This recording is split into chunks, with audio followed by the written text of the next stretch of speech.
Gentlefolk of the parish. Bit of a different adventure today. I'm not heading down to Kent. I'm already in Kent. I drove down really early this morning. Just parked up in Tesco's, got a few bits and pieces. I need to get some diesel. I'm then planning to stealth camp tonight in the UK's only desert, which I'll talk a bit more about later. But in the meantime, I need to get some diesel. Let's go and fill up, and then I'm going to head down to a place called Capel-le-Ferne, where there's a large war memorial I want to have a look at. I'll fill the van up with diesel, start up the engine again, admire the Volkswagen Caravelle campervan that's pulled in next to me, and then I'll drive to Capel-le-Ferne. The journey from Tesco Folkestone round to Capel-le-Ferne is just under 5 miles, and it took me just under 12 minutes. A few moments later. So I've arrived at the Battle of Britain Memorial up at Capel-le-Ferne. It's a couple of quid to park your car here for 2 hours, which some people might think is expensive, but for the south of England that's actually pretty reasonable. Let's go and have a look at the Battle of Britain Memorial. The Battle of Britain Memorial at Capel-le-Ferne is a national monument dedicated to the brave airmen who defended Britain during the critical summer of 1940. Known simply as the Few, these men flew in the face of overwhelming odds to hold back the Luftwaffe in a battle that would shape the course of history. At the heart of the site is a powerful stone statue, a lone pilot seated in quiet contemplation. He rests at the centre of a giant propeller-shaped base, surrounded by the names of nearly 3,000 aircrew who took part in the battle. Nearby stands the wing, a striking building shaped to look like a Spitfire wing. Outside that are full-size replicas of a Hawker Hurricane and a Supermarine Spitfire, symbols of the aircraft that turned the tide. The memorial wall honours the few who flew. Regardless of nationality, there are names of British, Polish, Czech, Canadian and more, each name a reminder of the international unity that stood up in the face of tyranny. Set against the backdrop of the very skies they once defended, the memorial invites reflection, remembrance and gratitude. At the end of the memorial wall, we have a sculpture showing the image of Air Chief Marshal Lord Dowding, 1880 to 1970. He was the Commander-in-Chief of Fighter Command for the Battle of Britain during 1940. And to the right of the sculpture of Lord Dowding, we have another sculpture of Sir Keith Park, 1892 to 1975, commander of No. 11 Group of the Battle of Britain, which took place in 1940. During this Battle of Britain, my uncle, who's now 93, him and his friends used to regularly watch the dogfights between the RAF and the Luftwaffe over the Sussex countryside. When a German plane came down, everybody used to jump on their bikes and try and rob it for parts and try and get bits of downed aircraft to add to their collection. It was a race against time to get there before the local police got there, because if the local beat bobby caught you robbing parts off of a downed aircraft, you were for the high jump. The Battle of Britain Memorial here at Capel-le-Ferne is a very quiet and peaceful place and ideal for quiet reflection. I'm going to head back to the van now and head on to the next place on my trip. That was a very emotive and thought-provoking visit to the Battle of Britain Memorial. I've done numerous battlefield tours in the past, over to Germany, Colditz Castle, Holland, the Netherlands, and Berlin. I really think I ought to go there again on another trip in the not too distant future. However, let's start the van up, let's leave here, and let's head down to the UK's only desert. As I left Capel-le-Ferne and headed down to Dungeness, it started to rain. This is impossible. We're heading to a desert. It never rains in the desert, does it? As I drive into Dungeness, the first thing I do is cross the railway line. At this level crossing, we cross the Romney, Hythe and Dymchurch Railway, which is the UK's smallest passenger railway that operates on a daily basis. Dungeness is a place like nowhere else in the UK. Stark, strange but hauntingly beautiful, this vast expanse of shingle on the coast of Kent is officially recognised as the UK's only desert. But let's forget sand dunes and scorching heat. This desert is defined not by climate but by extreme dryness and barren ecology. With less than 250 millimetres of rainfall each year, Dungeness meets the technical specification of a desert. It's a place where nature clings to survival. Over 600 species of plant grow here, some found nowhere else in Britain, and its flat, open skies attract bird watchers from all over the world. At the heart of the landscape stands Dungeness Nuclear Power Station, a surreal contrast to the natural world around it and a reminder of the region's ever-evolving relationship with isolation and industry. Dungeness isn't just a desert, it's an ecosystem, a community, a canvas quiet of resilience. It's emptiness and there's a strange fullness, a space that invites reflection and refuses to be forgotten. As I approach the nuclear power station and pull into the Romney, Hythe and Dymchurch Railway car park, I hear a faint whistle of a train. The train's just about to leave for its return journey to Hythe. I literally jump out the van and film the train as it's pulling out the station. I get it in the absolute nick of time at the absolute last minute.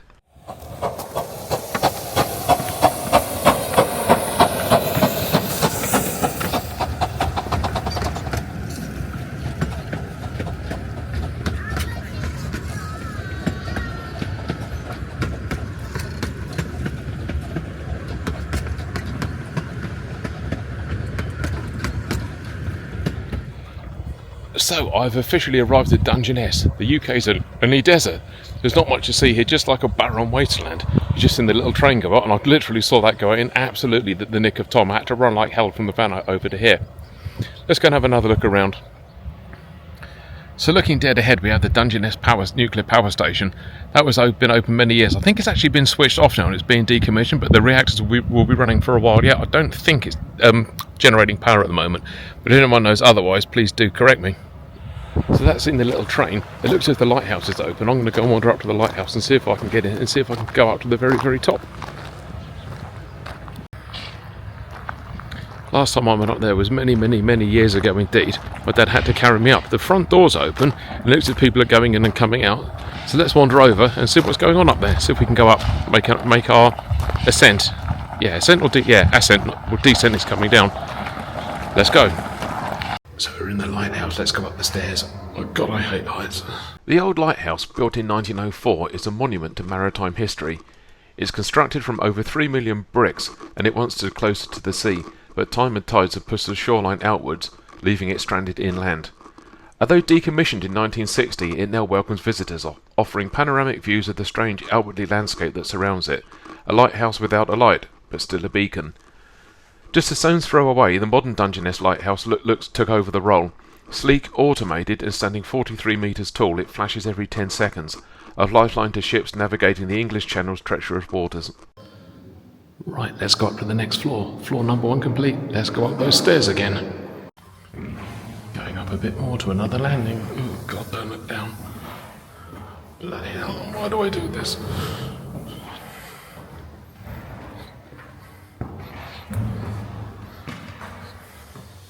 So this is on the 2nd floor, and there's a display of the sector lights, and it explains why some of the lights were red and some of them were green.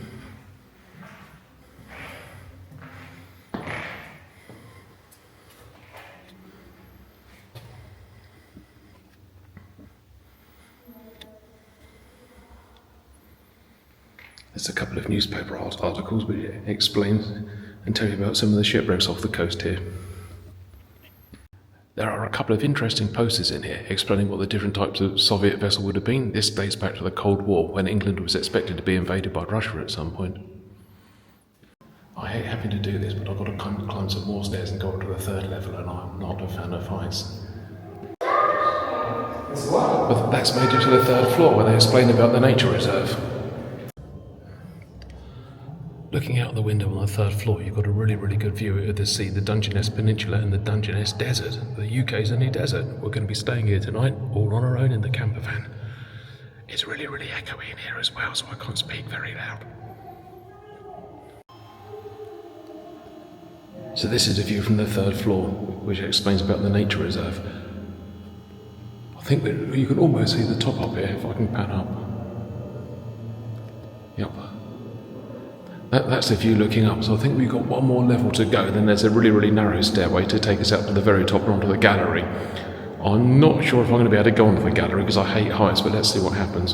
And this view is looking out to sea. You can see some of the nuclear power station from here and the English Channel. It's actually quite a nice day, just a bit hazy and quite humid. Here we go, the last section up to the bit where the light is, or was, and it's literally like climbing up a ladder. When I come down, I'm going to have to go down backwards.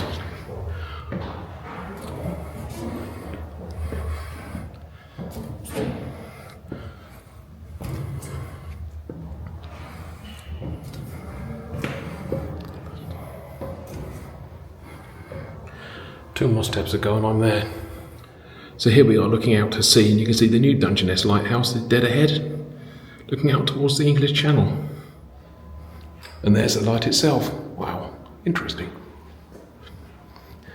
All of this metalwork and glass up here weighs just over 2.5 tons.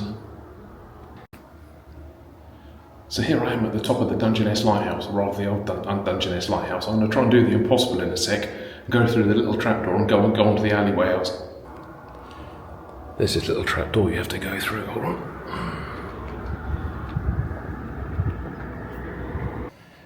Now all I need to do is go into reverse and go down the stairs backwards as if I'm coming down a ladder. I'm not going to talk again on the way down, but I'll talk once we're outside again and out in the fresh air. A few minutes later. So yeah, I'm now back out in the open after going up to the top of the old lighthouse. That was a really, really good trip. I'm not going to leave it quite so long before I go up there again. And yeah, hopefully, if I go up again, my dad won't have to carry me again. So, yeah, now out in the sun, I'm going to go and grab a bottle of Coke or something to eat, and then I'm going to head on and find somewhere to park up for tonight. Just before I head back to the van, I noticed that the train is back in the station. This time I don't have to run for it to film it, because it's not going to be leaving for another few minutes. I take up a really good vantage point to film the train leaving the station. This is when you really do feel the desert heat. It's 25 degrees outside today, and it's absolutely scorching.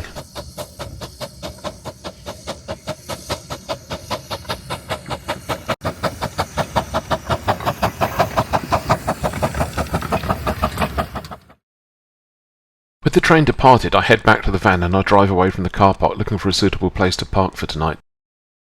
I'm not going to give the exact location of where I've parked, as that wouldn't be fair, as I don't want to spoil it for anybody else who wants to try stealth camping down here. All I will say is, if you can guess where I'm parked, if you know, you know. Let's go back to the van and I start to get evening dinner ready, and then get ready to bunk down for the night. A few moments later. It's absolutely stifling outside. It's still about 23, 24 degrees. Absolutely boiling. It's way, way, way too hot to cook anything proper in here. I'm not overly hungry, so I'm just going to do myself a cup of soup, which is beef and tomato. That looks good. Just going to put the kettle on and get dinner ready. Yeah, just wait for the kettle to boil, then I'll have my cup of soup. Got my pint glass out the cupboard, though I haven't got a full pint. Tonight's alcohol-free beer is a tipple called Lucky Saint, which is low, very, very, well, 0.5% alcohol, lemon lager. That's quite good. See how it tastes like. Hopefully it won't fizz up everywhere. Don't want to end up, I want to drink it, not wear it.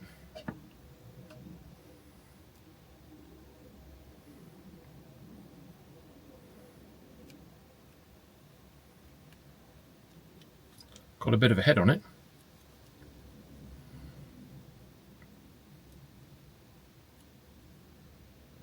Wait for it to calm down. Cheers, really, really good. So you might wonder, where in a van like this is my bed? Well, that's my bed here, and this is the table. Putting the bed down is actually really, really easy. First thing I do is take the table off, which comes out like that. That goes on the floor.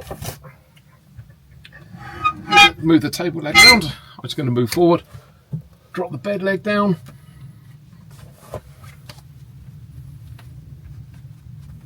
drop the other bed leg down. Ugh. Take that off, undo the bed strap, which is easy. The bed then comes down. Oh, will it? Oops, just got to move the EcoFlow Delta back. That goes right back.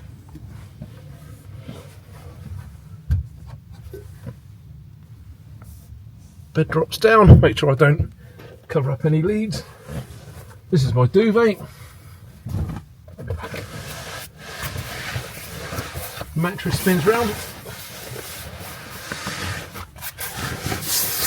Voila. It's so hot tonight, I won't need a sleeping bag. So, I tend to sleep actually in the duvet, so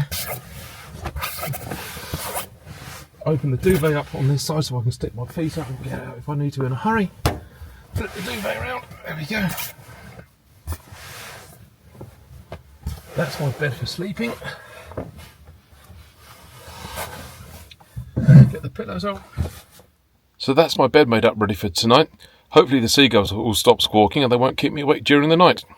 Just going to go for a little walk around the van, up and down the road, just for a final leg stretch before I watch a little bit more TV, and then I bed down for the night. It's 2 o'clock in the morning, I've literally just woken up. There's an absolutely raving thunderstorm going on outside. Just going to switch the light on.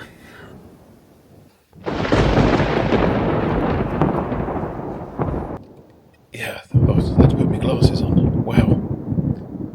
That is mental. I know that there's bad weather due in for tomorrow. I didn't realise it was going to come in quite so early. There's definitely thunder going on. I haven't seen, looking up through the sky, I haven't seen any lightning yet. God, this is crazy.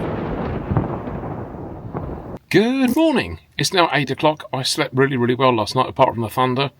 It wasn't too bad, very quiet, peaceful place to park up for the night. Just going to put the bed up, get some breakfast underway, and then I'll get moving, ready to go home. So I pack my overnight things away, tidy the rear of the van up, jump in and drive off. The heat of the day is already starting to take effect, and it's absolutely boiling outside. This really is like sleeping in a desert. The road out of Dungeness is already quite busy. There's a fresh fish counter along here, and I do get told off when I get home by my partner for not buying any fresh fish for her to eat. As I drive out of Dungeness, I cross the railway line for the last time and head home. Up the M20, and I want to get onto the M25 before lunchtime, which I do. Driving away from this stealth camp, I've had a really good day down here. A really good weather, a really good time, and lots of photography and things to do. And best of all, I didn't get the knock during the middle of the night. One eternity later. Hi, so I just arrived home 36 hours after I set out yesterday morning. Yeah, really good run back. M25 was fine, no problems at all. I'm going to go in, sort my hair out, sort the van out, clean all the crap out of the van, and get it set up for the next adventure. Hopefully you've enjoyed this video and watched me go stealth camping in the UK's only desert where I didn't get the knock in the middle of the night. My name's Matt, I'm on the move, and I'll see you on my next adventure. Bye bye for now.